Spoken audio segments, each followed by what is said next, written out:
जी अस्सलाम वालेकुम। आज हम लोग मैथ्स का एक्सरसाइज 1.1 का क्वेश्चन नंबर 4 करेंगे। सवाल में उन्होंने कहा कि name the property use in the following. आपने जिस प्रॉपर्टी का बताना है कि कौन सी यूज हुई है।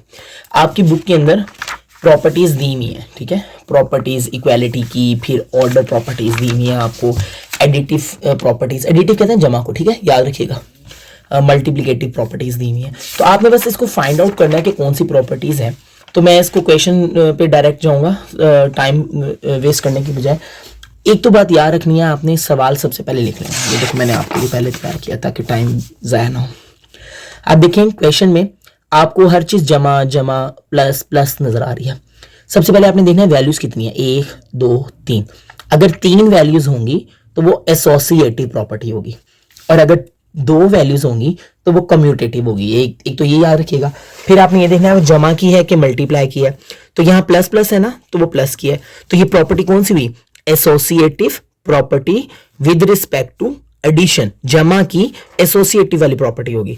इसी तरीके से आप नीचे आए तो आपको नजर आएगा कि यहाँ 2 वैल्यूज नजर आ रही हैं, ठीक है, √2 √3 2 है, और मैंने कहा था 2 होंगी तो क्या होंगी? Commutative property.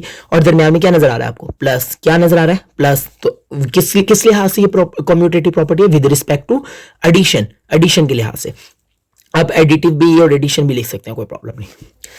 अच्छा नीचे आए जरा, आपको एक वैल्यू नजर आ रही होगी जिसके साथ हर साइन ना साइड पे होता है। यानी अगर मैं कहूं कि इसका साइन क्या है, एक्स का साइन माइनस ये साइड पे है उसके, इसका साइन क्या है उसके साइड पे है, तो जहां कुछ ना हो वहां प्लस होता है। अगर आपको कोई ऐसी प्रॉपर्टी आ जाए जिसके अंदर ये एक वैल्यू दी हुई है और उसके साथ भी दूसरी वैल्यू दी है लेकिन ऑपोजिट साइन के साथ दी है, जाहिर है वो दोनों कट जाएंगे और आंसर क्या आएगा? 0। तो पहली वाली जमा वाली है तो हम इसको कहेंगे एडिटिव, और दूसरी वाली नेगेटिव वाली है ना तो हम इसको कहेंगे इनवर्स। तो ये कौन सी होगी? Additive inverse. इनवर्स कहते हैं उल्टी।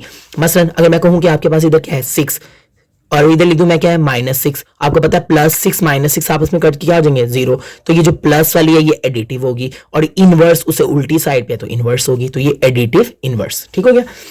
अच्छा नीचे है, अगर आपके पास कोई भी वैल्यू आ जाए जिसमें कोई भी आंसर, जिसमें दूसरी वैल्यू पुट करने के बाद वही वाला आंसर दोबारा आ जाए, तो वो कौन सी प्रॉपर्टी होगी? एक तो ये है कि इधर जमा आ रहा है, पहले ध्यान रखा करें, प्लस है माइनस है, क्या है? प्लस है, तो ये एडिटिव होगी। और चूंकि वही आंसर दोबारा आ रहा है और 0 है, और 0 क्या होता है? आइडेंटिटी। आप लोगों ने आइडेंटिटी मैट्रिक्स पढ़े होंगे, 1 0 0 1 ऐसा कुछ पढ़ा था। तो अगर कोई भी वैल्यू 0 और 1 आइडेंटिटी को ही शो करती है, वही वाला दोबारा आइडेंटिटी आ जाए, वैसी ही चीज दोबारा बन जाए, तो वो क्या होगी? Additive identity. तो जमा था तो मैंने एडिटिव लगा दिया, और आइडेंटिटी में वही शनाख्त वही चीज वापस आ गई तो इसको एडिटिव आइडेंटिटी कह दिया। इसी तरीके से आपके पास क्वेश्चन के अंदर यहां हमारे पास वैल्यू दी हुई है, ए मल्टीप्लाई हो रहा है बी प्लस सी से, इसी तरह ए मल्टीप्लाई हो रहा है बी से, और ए और सी दोनों मौजूद है। आप देखें कि एक ही वक्त में एडिशन भी हो रही है और वहीं उसी सवाल में मल्टीप्लिकेशन भी हो रही है, तो इसका मतलब ये डिस्ट्रीब्यूटिव प्रॉपर्टी है। कौन सी प्रॉपर्टी है?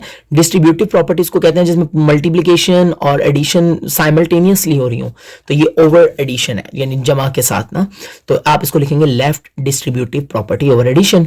और आपको मैंने क्या कहा था, अगर कोई भी ऐसी वैल्यू आ जाए, नेक्स्ट क्वेश्चन के अंदर देखें कि वही आंसर दोबारा आ जाए, तो आप देखें ना 100 को मैंने जब 1 से मल्टीप्लाई किया वही आंसर आ गया, इधर भी 16 में जमा 0 किया तो 16 ही आ गया।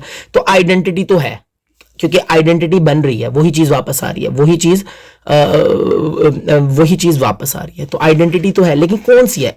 यहां प्लस था तो एडिटिव थी, यहां मल्टीप्लाई है तो कौन सी होगी? Multiplicative identity.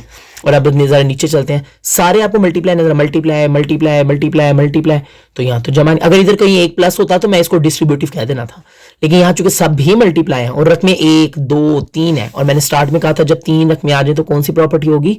Associative property. तो आप इसको लिख लें एसोसिएटिव प्रॉपर्टी। लेकिन पीछे 3 रकमें थी जमा के लिहाज से तो हमने लिखा था विद रिस्पेक्ट टू एडिशन, और इधर चूंकि मल्टीप्लाई के लिहाज से तो हम इसको क्या लिखेंगे? विद रिस्पेक्ट टू मल्टीप्लीकेशन, ठीक हो गया।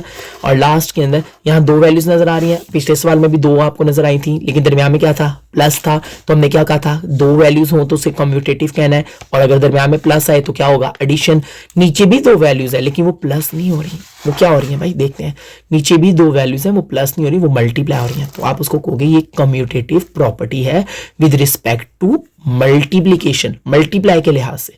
आई होप सो कि आपको इन चीजों के बारे में समझ आ गई। ये क्वेश्चन के अंदर ना पेपर्स के अंदर पॉइंट ऑफ व्यू से ये शॉर्ट क्वेश्चन के तौर पर आ सकता है, 2 नंबर का आ जाएगा, या एमसीक्यूज के बेस पर आ सकता है। जो इंपॉर्टेंट है मैं आपको साथ साथ ही बताता हूँ। क्वेश्चन नंबर 1 मोस्ट इंपॉर्टेंट है, क्वेश्चन नंबर 2 बस नॉर्मल है, क्वेश्चन नंबर जो 3 है वेरी वेरी इंपॉर्टेंट, इसको ये पेपर में लाजमी आएगा, ठीक है। और क्वेश्चन नंबर ये शॉर्ट में आएगा, ये नेक्स्ट क्वेश्चन शॉर्ट में आएगा, ये शॉर्ट क्वेश्चन। तो इस क्वेश्चन के इस एक्सरसाइज के अंदर सिर्फ ये शॉर्ट क्वेश्चन के तौर पर है, लॉन्ग क्वेश्चन के तौर पर इसमें से कुछ भी पेपर में नहीं आना, ठीक है। Thank you.